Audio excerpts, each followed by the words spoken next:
नमस्कार, बेधड़क खबर देख रहे हैं आप। मैं हूं आपके साथ शशांक। 21 जुलाई को गोरखपुर विश्वविद्यालय में घटी घटना के बाद जो कुछ भी हुआ और वास्तविक घटना क्या है और उस घटना में जिन लोगों को आरोपी बनाया गया उनका पक्ष क्या है, ये जानने के लिए इस वक्त हम अखिल भारतीय विद्यार्थी परिषद के कार्यालय पे मौजूद हैं। हमारे साथ प्रदेश के श्रम मंत्री मयंक राय हैं, इनसे बातचीत करेंगे। ये भी उस मामले में जेल गए थे और इनके ऊपर भी मुकदमा दर्ज है। मयंक जी, स्वागत है आपका हमारे चैनल के इस कार्यक्रम में। बहुत बहुत धन्यवाद। और पहला सवाल ये कि जो 21 तारीख को घटना गोरखपुर विश्वविद्यालय में घटी, जो अखिल विद्यार्थी परिषद का एक स्लोगन है ज्ञानशील एकता, उसमें ज्ञान और शील छोड़ के जो वीडियो में दिख रहा है वो विद्यार्थी परिषद की एकता दिख रही है। कुलसचिव को पीटा जा रहा है। पूरा मामला क्या है, क्योंकि आप उस वक्त उस घटनास्थल पर मौजूद थे और आप जेल गए थे इस आरोप में। देखिए, विद्यार्थी परिषद ज्ञानशील एकता के ही लक्ष्य को लेकर के काम करने वाला संगठन है और ये पूरा घटनाक्रम जो भी 21 तारीख का हुआ है, ये घटना का पूरा जिम्मेदार सिर्फ और सिर्फ विश्वविद्यालय प्रशासन की संवादहीनता के कारण हुई है। अगर विश्वविद्यालय प्रशासन, तानाशाह कुलपत निश्चित तौर पर अगर बातचीत करते, संवाद करते तो इस जो भी घटनाक्रम हुआ है, इस घटनाक्रम का समाधान वहाँ पर हो सकता था। लेकिन तानाशाही विश्वविद्यालय प्रशासन किसी भी कीमत पर बढ़ी हुई शुल्क को कम करने के लिए तैयार नहीं थी। तैयार छोड़िए, बात करने को ही तैयार नहीं थी। तो मुख्य ही केंद्र बिंदु इनका ही रहा है संवादहीनता। विश्वविद्यालय प्रशासन को संवाद करने की आवश्यकता थी, उनको बातचीत करने की आवश्यकता थी, क्योंकि यहाँ विश्वविद्यालय के विद्यार्थी बैठे हुए थे। और अगर विश्वविद्यालय के विद्यार्थी अपनी समस्याओं को अपने अभिभावक से नहीं कहेंगे तो किससे कहेंगे। सवाल यह है कि विश्वविद्यालय प्रशासन का यह आरोप है कि जब अखिल भारतीय विद्यार्थी परिषद गेट को तोड़ते हुए ऊपर आया, तमाम गमले तोड़े और बैठ गया धरने पे, तो उसमें तमाम बाहरी लोग थे। अब बात किससे करें, अपने छात्रों से बात करें या बाहरियों से बात करें। वहाँ केवल विद्यार्थी थे और गोरक्ष प्रांत का एक प्रांत सहमंत्री होने के नाते या इसके अलावा जो प्रांत के पदाधिकारी थे या विश्वविद्यालय के या महानगर के पदाधिकारी थे, तो विद्यार्थी परिषद के कार्यकर्ता वहाँ रहते ही हैं, इसमें कोई दो राय नहीं है। लेकिन वहाँ पर 99% विद्यार्थी थे जो गोरखपुर विश्वविद्यालय में पढ़ते हैं। उनको बात करने की आवश्यकता है, वो बात ही नहीं करेंगे तो बात किससे करेंगे। और पहले ही नहीं, आप देखेंगे कि पिछले 4 दिनों से अखिल भारतीय विद्यार्थी परिषद गोरखपुर विश्वविद्यालय के मुख्य द्वार के बगल में लगातार 4 दिन से क्रमिक धरना प्रदर्शन कर रही थी शांतिपूर्वक तरीके से। क्या उस समय विश्वविद्यालय प्रशासन के किसी अधिकारियों को या कुलपति को नहीं आना चाहिए था कि क्यों बैठे हुए हैं। लेकिन जब सब्र का बांध टूटता है तो विद्यार्थी परिषद और विद्यार्थी जो विश्वविद्यालय में विद्यार्थी अध्ययन करते हैं वो सभी जाकर के कुलपति कार्यालय के बाहर बैठ करके इंतजार करते हैं। ये नहीं कि वो कुलपति कार्यालय में जाकर बैठते हैं।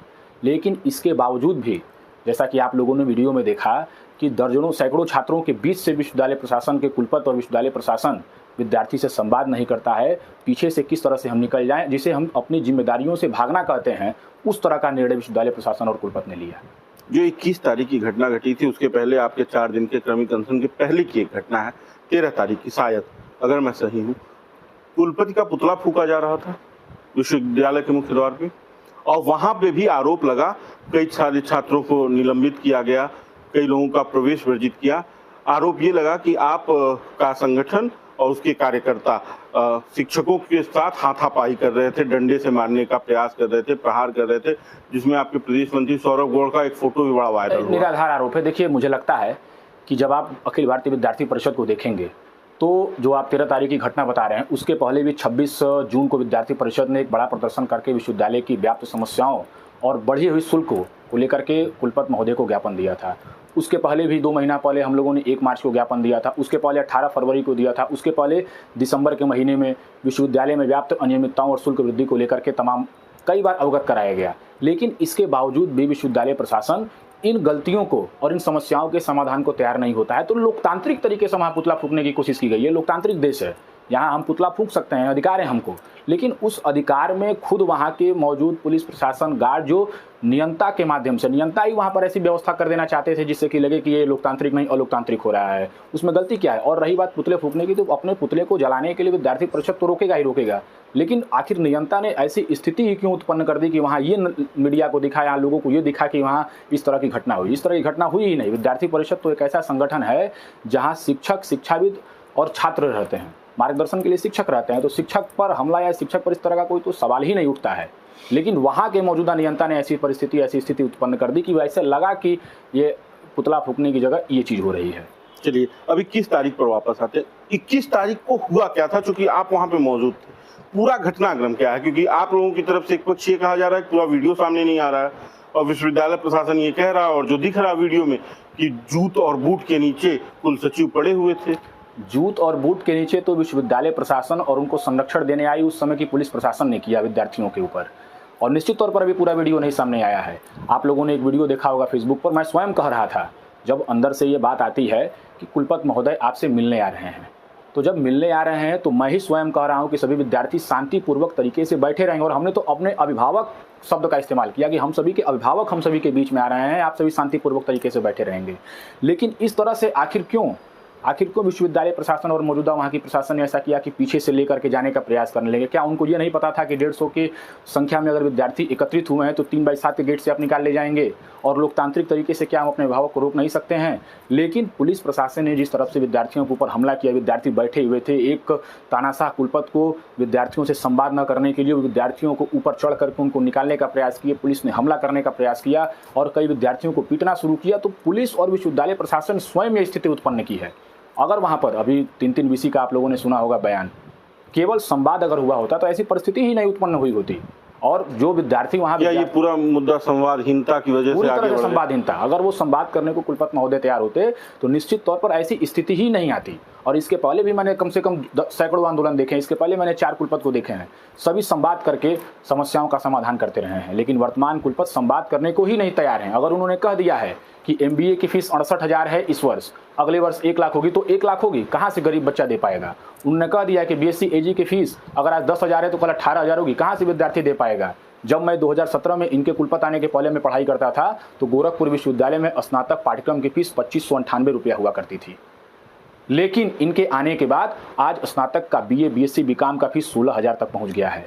जब मैं विद्यार्थी था तो उस समय 800 रुपये परीक्षा शुल्क लिए जाते थे, और शासन का आदेश है कि 800 रुपये से अधिक हम शुल्क नहीं ले सकते हैं परीक्षा शुल्क। लेकिन इसी विश्वविद्यालय में प्रति सेमेस्टर 1300 और 1500 सेमेस्टर परीक्षा शुल्क के नाम पे लिया जाता है। आखिर क्यों? आखिर विद्यार्थी इसका विरोध नहीं करेगा, और विरोध करेगा तो आप उसकी बात को नहीं सुनेंगे। लोकतांत्रिक तरीके से विरोध करेगा तो उसको अलोकतांत्रिक रूप देने का प्रयास करेंगे।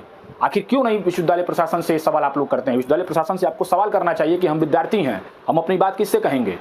अगर हम अपनी बात आपसे नहीं कहेंगे, आप उसका समाधान नहीं करेंगे, तो हमारी बात का जवाब कौन देगा? इन विद्यार्थियों के हितों के बारे में कौन बात करेगा? विद्यार्थी परिषद ने, आपको ये देखना चाहिए कि विद्यार्थी परिषद 2 दिन 3 दिन से नहीं, 21 और 13 तारीख से नहीं, पिछले लगातार 1 वर्ष से बढ़ी हुई शुल्क को वापस लेने की बात कह रही है। और शुल्क वृद्धि का केस अगर 3 साल 4 साल में एक बार होता तो समझ में आता। जब से कुलपति बने प्रत्येक वर्ष ये शुल्क को 10-20% बढ़ाने की जगह 200 से 300 से 400% तक इन्होंने फीस बढ़ाने का काम किया है। विद्यार्थी परेशान है। आपका ही पेपर मैं देख रहा हूं पिछले 5-6 दिनों से लगातार छाप रहा है, जहां विद्यार्थी कह रहे हैं कि सर हम इतनी फीस नहीं दे पाएंगे। ये गोरखपुर विश्वविद्यालय पूर्वांचल का ऑक्सफोर्ड कहा जाता है। यहाँ पर गरीब किसान मजदूर के बेटे पढ़ते हैं। अगर आप इसको भी प्राइवेट विश्वविद्यालय बना देंगे तो कहाँ से विद्यार्थी पढ़ पाएगा? चलिए, एक सवाल यह है कि जैसे तमाम चीज़ों के बीच जब आपके जो विरोधी छात्र संगठन है या कह दीजिए कि प्रतिद्वंदी छात्र संगठन है, उनमें तमाम नेता ये आरोप लगा रहे हैं कि इस सारी घटना का जो केंद्र बिंदु है वो फीस वृद्धि नहीं है। विद्यार्थी परिषद तमाम मुद्दों पर विश्वविद्यालय और BC के साथ रहा, लेकिन जब ये तमाम मुद्दे उसके ऊपर हावी होने लगे, जिसमें एक बड़ा मुद्दा था विश्वविद्यालय के संवाद भवन में हुए कार्यक्रमों निराधार है विश्वविद्यालय। देखिए, अखिल भारतीय विद्यार्थी परिषद प्रत्येक आप कहेंगे लगातार रचनात्मक कार्यक्रमों को कराता रहता है, और हम विद्यार्थी हित में कार्यक्रम करते हैं तो विश्वविद्यालय का जो भी सभागार है, चाहे संवाद भवन है, चाहे दीक्षा भवन है, हम वही कार्यक्रम करेंगे, हमें मिलता भी रहा है। और आपने कहा प्रतिद्वंदी छात्र संगठन, हाँ प्रतिद्वंदी कहिए या जो भी कहिए, लेकिन हमारे विचार से उनके विचार अलग हैं। लेकिन अखिल भारतीय विद्यार्थी परिषद ने तमाम तरह के विषय उठाए विश्वविद्यालय में, चाहे शुल्क वृद्धि का मामला हो, चाहे पुस्तकालय में पुस्तकों का मामला हो। ये कुलपति जब से आए हैं तब से 3 वर्ष से पुस्तकालय में पुस्तक नहीं खरीदी गई है। आवंटन पैसों का हो जाता है, साफ सफाई विश्वविद्यालय में है ही नहीं, पेयजल की व्यवस्था है ही नहीं, शौचालय की व्यवस्था है ही नहीं। इन तमाम मुद्दों को विद्यार्थी परिषद उठाता रहा है, और रचनात्मक काम विद्यार्थी परिषद लगातार करती रहती है। संवाद भवन हो या दीक्षा भवन हो, आप देखेंगे प्रत्येक वर्ष में हम दर्जनों कार्यक्रम करते हैं इस तरह के। और इसका मेन विषय ही रहा कि हमें भाई, जब हम विद्यार्थी हित में काम करते हैं, हमारे विद्यार्थियों का समस्याओं का समाधान नहीं होगा तो हम निश्चित तौर पर आपसे टकराएंगे लोकतांत्रिक तरीके से। टकराने का काम विद्यार्थी परिषद ने लगातार किया भी है। चलिए, अब ये जो मुकदमे हुए हैं, इन मुकदमों को लेकर विद्यार्थी परिषद किस तरह से सक्रिय है, क्या चाहता है, और आगे की लड़ाई क्या लोकतांत्रिक होगी या जिस तरह से उस दिन घटना घटी उससे? देखिए, विद्यार्थी परिषद ने पहले भी लोकतांत्रिक तरीके से प्रदर्शन किया है, आज भी लोकतांत्रिक तरीके से प्रदर्शन किया है। ये एक केवल वाकया नहीं है। आप खुद देखिए कि 3 दिन 4 दिन पहले भी विद्यार्थी परिषद शांतिपूर्वक तरीके से गेट के किनारे बैठी थी। प्रवेश परीक्षा चल रहा था, 10-10 हज़ार विद्यार्थी एक दिन में परीक्षा दे रहे थे। हम गेट पे भी बैठ सकते थे, लेकिन हमें लगा कि छात्रों को समस्या हो सकती है, हम किनारे बैठे थे। उस दिन भी हम लोकतांत्रिक तरीके से ही प्रदर्शन कर रहे थे। आप उस दिन की वीडियो देखिए, वहाँ विद्यार्थी बैठ करके रचनात्मक कार्यक्रम, रचनात्मक गाने कर रहे हैं। वहाँ शांतिपूर्वक तरीके से विद्यार्थी हित में भाषण चल रहे हैं। लेकिन आखिर स्थिति ही क्यों विश्वविद्यालय प्रशासन ने ऐसी उत्पन्न की और उन्होंने ऐसा दिशा दिया इस धरने प्रदर्शन को कि ये अलोकतांत्रिक हो जाए और आगे से विद्यार्थी परिषद या कोई भी छात्र संगठन उनके मनमानी को रोकने के लिए आगे ना आए। लेकिन विद्यार्थी परिषद डरने वाला नहीं है। हम 8 छात्र जेल गए, उसके बाद भी विश्वविद्यालय प्रशासन के खिलाफ अखिल भारतीय विद्यार्थी परिषद और विश्वविद्यालय में पढ़ने वाले विद्यार्थियों ने शुल्क वृद्धि को वापस लेने के लिए लगातार क्रमिक धरना प्रदर्शन किया है। अभी हम लोगों ने 1 अगस्त को जिला प्रशासन को ज्ञापन दिया, सिटी मजिस्ट्रेट को ज्ञापन दिया है कि हमारी मांगों को पूरी की जाए। और ये सिर्फ हमारी मांगे नहीं हैं, इस गोरखपुर विश्वविद्यालय और गोरखपुर विश्वविद्यालय से संबंधित महाविद्यालयों में पढ़ने वाले लगभग 2 लाख परिवारों का ये विषय है। अभी वंदे भारत ट्रेन चल रही है, आपको पता होगा कि वंदे भारत ट्रेन में 550 की सीट है, मुश्किल से 50% सीटें भर पा रही हैं। लेकिन वही 6 बजे इंटरसिटी चलती है तो खचाखच भरी हुई चलती है। वंदे भारत चलना चाहिए, हमें इसका समर्थन भी करता हूं, लेकिन हमारी वर्तमान परिवेश, हमारी वर्तमान स्थिति जो है, सरकारी विश्वविद्यालय गरीब मजदूर के किसानों के बच्चों के पढ़ने के लिए, सरकारी अस्पताल गरीब मजदूर किसानों के बच्चों के लिए होते हैं। अगर वहां पर आप इस तरह का शुल्क वृद्धि करेंगे, मनचाही शुल्क वृद्धि करेंगे, भ्रष्टाचार करेंगे, तो विद्यार्थियों के हितों में विद्यार्थी परिषद पहले भी लोकतांत्रिक तरीके से आंदोलन प्रदर्शन करती रही है और हम आगे भी करते रहेंगे। 10%, 5% अगर शुल्क वृद्धि होती है तो ये समझ में आता है कि हाँ, वर्तमान व्यवस्था है, कुछ खर्च हो सकता है, सेमेस्टर एग्जाम बढ़ गए हों, लेकिन 200 से 400% वो भी भ्रष्टाचार के लिए अगर आप करेंगे तो विद्यार्थियों के हित में लगातार संघर्ष करने वाली विद्यार्थी परिषद और विश्वविद्यालय के विद्यार्थी चुप बैठने वाले नहीं है। चलिए, अंतिम सवाल ये कि जो आंदोलन 21 तारीख को था, जिसका उग्र रूप था, उस तरह का होगा या लोकतांत्रिक और शांतिपूर्ण होगा? लोकतांत्रिक और शांतिपूर्वक तरीके से होगा, लेकिन हमारी बातों को सुनना तो चाहिए। लोकतांत्रिक तरीके से विद्यार्थी परिषद ने सदैव प्रदर्शन और आंदोलन किए हैं और इस समय तो मैं कहना चाहूँगा कि विश्वविद्यालय प्रशासन के साथ साथ अब तो जनता भी बोल रही है। हम लोग तो जेल में गए थे, जेल में 2000 बंदी बंद थे, उन्होंने भी कहा कि हाँ, शुल्क वृद्धि नहीं होनी चाहिए, विश्वविद्यालय प्रशासन को बातचीत करना चाहिए। ये हमारा आंदोलन जन आंदोलन का रूप ले चुका है। चाहे जनप्रतिनिधि हो, चाहे सरकारी विभाग से आने वाले अधिकारी हों, उन सभी लोगों को मुखर होकर के बातचीत करनी चाहिए, क्योंकि उनके बच्चों का सवाल है। यानी कि विश्वविद्यालय पे पूरी तरह आपका कहना है कि कुलपति का कब्जा है, किसी की तरफ से सुनवाई नहीं, किसी की तरफ सुनवाई नहीं है, कोई सुनवाई नहीं है। वो जिस तरह से चाह रहे हैं उस तरह से फीस वृद्धि कर रहे हैं, जिस तरह से चाह रहे हैं पेड़ों को कटवा करके बेच रहे हैं, जिस तरह से चाह रहे हैं एक शिक्षक, कुलसचिव की आप बात कर रहे हैं, एक शिक्षक 11 महत्वपूर्ण डिपार्टमेंट का कैसे अधीक्षक हो सकता है? कुलसचिव की भी जिम्मेदारी जो 24 घंटे की जिम्मेदारी है, डीएसडब्ल्यू की जिम्मेदारी 24/7 की जिम्मेदारी है। आखिर अगर ये भ्रष्टाचार नहीं है तो क्या है? संभव ही नहीं है।